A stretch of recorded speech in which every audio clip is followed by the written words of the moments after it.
राष्ट्रीय लोकदल के उपाध्यक्ष जयंत चौधरी आज मथुरा पहुंची, जहां नौझील इलाके के मानागढ़ी गांव में आज एक विशाल महापंचायत का आयोजन किया, जिसमें आसपास की बड़ी संख्या में किसान मौजूद रहे। जयंत चौधरी ने कहा कि सरकार को किसान बिल वापस लेने चाहिए। लंबे समय से किसान कानून वापस लेने की मांग को लेकर प्रदर्शन कर रहे हैं। सरकार को किसानों के हित में फैसला करना चाहिए। किसान अपना सारा काम छोड़कर प्रदर्शन कर रहा है। हमें ऐसी सरकार चाहिए जो किसानों के आगे झुके। सरकार को किसानों की मांगें पूर्ण करनी चाहिए और कृषि बिल को वापस लेना चाहिए। 26 जनवरी को ट्रैक्टर मार्च निकालकर दिल्ली जाने की बात पर कहा कि किसानों का भी हक है वह अपने राष्ट्रीय पर्व को बनाएं। दिल्ली किसानों की भी राजधानी है। दम भजे ये फर्जी भाजपा वाले भगवान राम को भी खरीदने को डोल रहे हैं। घर घर चंदे की उगाई हो रही है, जबकि तिरुपति बालाजी ने 100 करोड़ रुपया मंदिर निर्माण के लिए दान कर दिया है और मैं नहीं समझता कि 1 अरब से ज्यादा रुपया उसमें लगेगा। लेकिन फिर भी ये चाहते हैं कि वो पैसा हम घर घर से वसूलें, जिससे कि भावनाओं से आदमी हिंदू भावनाओं से, राम की भावना से भारतीय जनता पार्टी के साथ जुड़ जाए। परम श्रद्धेय और आज के मुख्य अतिथि माननीय जयंत चौधरी जी, मंच पर नाम लूंगा तो बहुत समय लग जाएगा। समस्त सम्मानित जन, हमारी पार्टी के जिलाध्यक्ष रामवीर सिंह पूनिया जी, उपस्थित सभी, और मैं बधाई देता हूं योगेश नौबार जी को कि उन्होंने आज चौधरी साहब को उनके किसान आंदोलन में शिरकत कर रहे। मैं आज यहां किसानों को जागृत करने के लिए, किसान जागरूक है। ऐसा नहीं है कि अगर दिल्ली नहीं जा रहा किसान तो किसान के मन में टीस नहीं है, पीड़ा नहीं है, कष्ट नहीं है। अगर इस आंदोलन का लाभ होगा तो पंजाब और हरियाणा के किसानों को नहीं होगा, पूरे भारत के किसानों को उसका लाभ होगा। इसलिए आज पूरे देश की किसानों की भावनाएं आज उस आंदोलन से जुड़ी हुई हैं। ये कहते हैं कि तो 2 प्रांतों का, ऐसा नहीं है। मेरे एक मित्र हैं, कनाडा में रहते हैं, NRI हैं। उन्होंने कहा है कि अगर ये आंदोलन 6 महीने भी चला तो एक एक किसान के स्थान पर जहां जहां वो बैठे हुए एक एक AC लग जाएगा और यह 6 महीने भी आंदोलन चलेगा।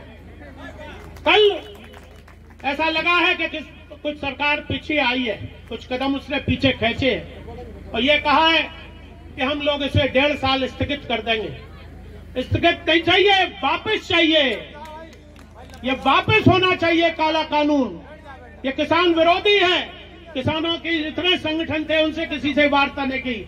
चौधरी अजीत सिंह जी को उस कमेटी में रखना चाहिए था, इनको क्यों नहीं रखा, जो कई बार केंद्र में सरकार का प्रतिनिधित्व कर चुके। और आज किसानों की आत्मा चौधरी चरण सिंह का परिवार, जयंत चौधरी, जबकि कहा गया है कि यह राजनीतिक संगठन नहीं है, राजनीतिक आंदोलन नहीं है, फिर भी यह जाकर उन लोगों को पूरी सब्जी जो भी उनकी सहायता हो सकती थी, उनके दुख दर्द पीड़ा में उनके बीच में गए। कोई भारत का राजनीतिक दल का व्यक्ति कोई उनके बीच में वहां पूछने नहीं दिया कि तुम मुर्दाओं के जिंदा हो। तो यह पीड़ा होती है।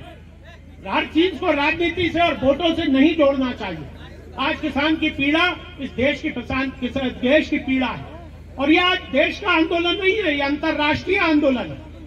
विदेशों में भी लोग, कल भी मैं पार्टी की ओथ सेरेमनी चौधरी साहब देख रहा था, उसमें जो भारत के NRI किसान हैं उन लोगों ने बात उठाई है कि भारत के किसानों की मांगों को मानना चाहिए।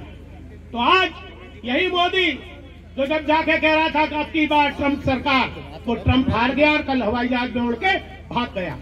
आज नई सरकार बनी है, आज नए देश के समीकरण हैं। और आप लोगों को मैं ये जानकारी और दे दूं कि उसने मोदी को नहीं बुलाया ओथ सेरेमनी में, डॉक्टर मनमोहन सिंह को आमंत्रण दिया था, वो तो कोरोना की वजह से गई नहीं। तो ये परिवर्तन है। इतना बड़ा विश्व का राष्ट्र आज भारत की उपेक्षा कर रहा है सिर्फ मोदी की नीति की वजह से। तो आज हम आप सब लोगों को ये आंदोलन, आप चाहे यहां करें चाहे पर दिल्ली में करें। और 26 जनवरी को मैंने तो एक, मेरा मित्र है डीलर, उसने कह दिया भैया एक नया ट्रैक्टर निकाल दियो, 26 तारीख को दिल्ली जाना। तो एक ट्रैक्टर नया लेके दिल्ली की तरफ कूच किया जाएगा। अगर या तो कल ये वापस ले लेते हैं बिल, ऐसा सुनने में आया है कि शायद उनसे कहा गया है। तो टिकैत का कल मैं सुन रहा था, टिकैत कह रहे थे कि MSP पे कानून बनाओ, तब ये बिल वापस हो, तब हम लोग वापस जाएंगे, अन्यथा इसको वापस करने की बात नहीं है। तो साथियों, ये जज्बा आप लोगों का कायम रहे, ये जोश आपका खरोश हमेशा कायम रहे। आपका नेतृत्व करने के लिए चौधरी चरण सिंह का परिवार और राष्ट्रीय लोकदल आपके साथ कंधे से कंधा लगाकर आपके साथ चलने के लिए तैयार है। जय हिंद, जय भारत। एक कानून तो एसेंशियल कमोडिटी एक्ट है, वो तो मालूम है कि भंडारण का कानून है, क्योंकि वो चाहते हैं कि अदानी ने जमीन खरीद ली, वो वेयर हाउस लगाना चाहते थे। कोई भी आदमी कितना भंडार कर ले, अब कोई रोक टोक नहीं होगी। महंगाई में रोते रहेंगे ये शहरी लोग कि भाई महंगाई होगी, महंगाई होगी, ग्राहक का नुकसान है, इसमें आपका कोई नुकसान नहीं। दूसरा कानून है farm produce trade and commerce bill, वो एपीएमसी को खत्म करने वाला कानून है। और तीसरा कानून जो कॉन्ट्रैक्ट फार्मिंग का, वो farmer price assurance and protection bill. Price assurance का मतलब भाव सुनिश्चित करना। मैंने वो कानून पढ़ा है, अगर भाव सुनिश्चित करना था तो एमएसपी की जिक्र चर्चा तो होती है कानून में। बताओ भाव क्या होता है? सरकार घोषित करती है एमएसपी, एमएसपी की चर्चा उस कानून में नहीं है, और नाम दे रखा है भाव सुनिश्चित करने के लिए कानून। कथनी और करने में कितना बड़ा अंतर है। नाम तो बहुत अच्छे देते हैं। आपको बताऊं, इस सरकार में कोई प्रधानमंत्री, मुख्यमंत्री, मंत्री नहीं, इन्होंने पद बदल दिए, इन्होंने विभाग नए नए बना दिए।